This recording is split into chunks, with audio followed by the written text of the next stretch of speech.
ఎప్పుడు ఆ నీలం రంగు చూపిస్తావెందుకు కంఠంలో? పాపం తెల్లని వాడు శివుడు తెలుసా? మనం తెలియక పెయింటర్లందరూ నీలం శివుడిని వేస్తారు, కానీ శివుడు నీలంగా ఉంటాడు, తెల్లగా ఉంటాడు. విష్ణువు నీలమేఘశ్యాముడు, శివుడు తెల్లనివాడు. ఎంత తెల్లవాడంటే శుద్ధస్ఫటిక సంకాసం త్రినేత్రం చంద్రవక్త్రకం అంటూ ఉంటారు. పురాణంలో అయితే గోక్షీరాభం అని వర్ణించారు. ఆవు పాలలా తెల్లగా ఉంటాడు శివుడు. ఎందుకు అలా తెల్లగా ఉంటాడంటే శుద్ధమైన వాడు, నిర్మలమైన వాడు అని చెప్పడం కోసం తెల్లగా ఉంటాడు. అలాంటి ఆయనకి కంఠం నలుపెక్కిపోయిందండి. అరే, అందంగా ఉన్న వాళ్ళకి ఒంటి మీద ఒక మచ్చ వస్తేనే దాన్ని ఎలా కవర్ చేసుకోవాలో తాపత్రయపడుతూ ఉంటారు. అది కనబడితే అసహ్యంగా ఉంటుందని చాలా బాధపడుతుంటాం. అలాంటిది అంత తెల్లని వాడికి కంఠంలో నల్లదనం కనబడితే అది అంత మచ్చండి, అవునా లేదా? కానీ అది ఎవడో మచ్చనుడు శివుడి దగ్గర.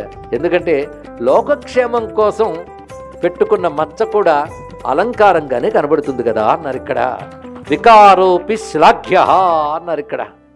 భువన భయభంగ వ్యసనిన, లోకంలో ప్రమాదాన్ని పోగొట్టాలని నిలబడి పరమాత్మకి మచ్చ కూడా మాణిక్యంలాగే ప్రకాశిస్తూ వస్తుందయ్యా. ఒక అద్భుతమైన అలంకారం, నీలమణిలా ప్రకాశిస్తుంది. అప్పటి నుంచి ఆయన పేరు మారిపోయింది, నీలకంఠ. మరొక పేరు వచ్చింది. మీ ఇష్టం ఇంతకు చెప్పిన శివుడి పేర్లు ఇది కూడా పెట్టుకోండి. మీరు అంటారంటే నేను మంత్రంగా అనిపిస్తాను. శ్రీ నీలకంఠాయ నమః శివాయ, శ్రీ నీలకంఠాయ నమః శివాయ,